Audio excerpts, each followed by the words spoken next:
Today we're diving into one of the darkest, most disturbing cases in Hong Kong's history. A case that sounds so surreal, so horrifying that it's almost impossible to believe it actually happened.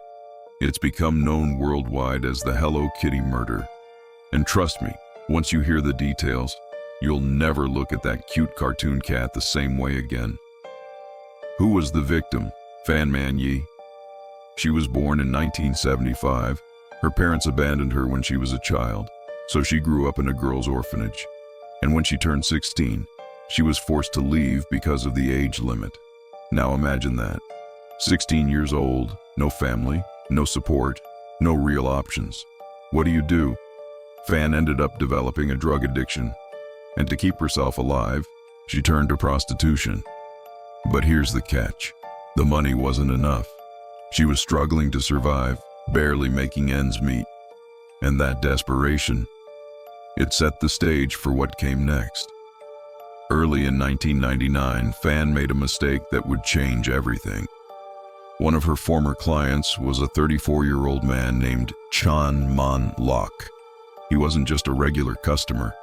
He was a triad member, a guy deeply tied to organized crime. One day, Fan stole his wallet. Inside, about 4,000 Hong Kong dollars, roughly 500 US dollars.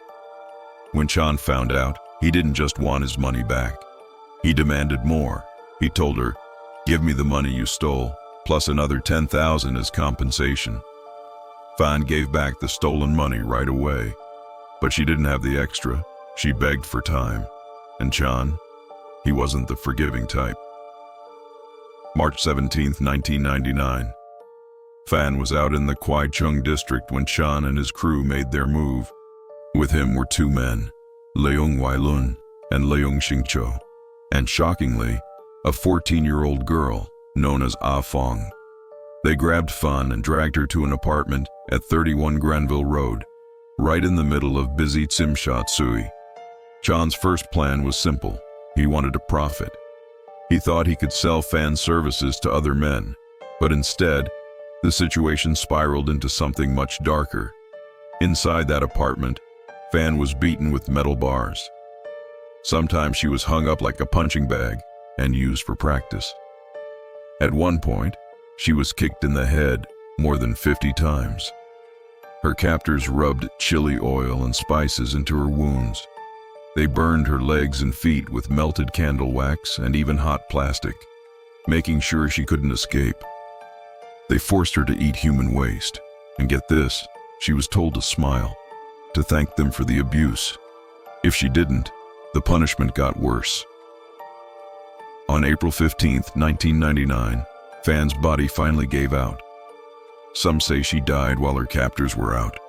Others say it happened in the middle of another beating. Either way, after weeks of torture, she was gone. Now you'd think death might end the cruelty, but it didn't. When they found her body, the group decided they had to get rid of it. They dismembered her. Parts of her were boiled in an attempt to destroy evidence. Her skull?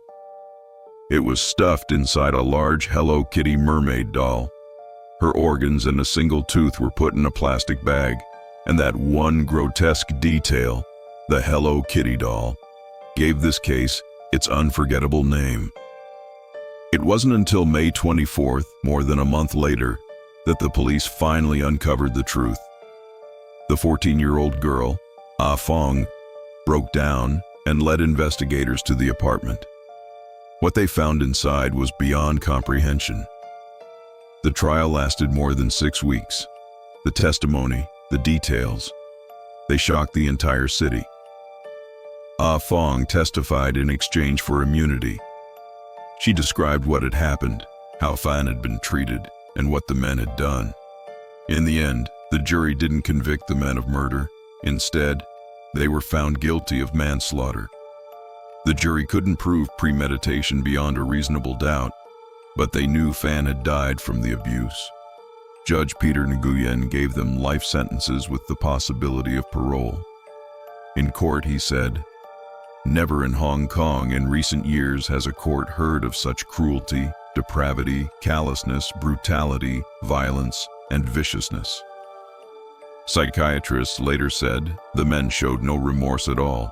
The case never really disappeared from the headlines. In 2004, one of the men, Leong Shing-cho, appealed. His sentence was reduced to 18 years. He walked free in 2011. But in 2022, he was arrested again. This time for sexually assaulting a 10-year-old girl. He got another year in prison. It's clear he hadn't changed.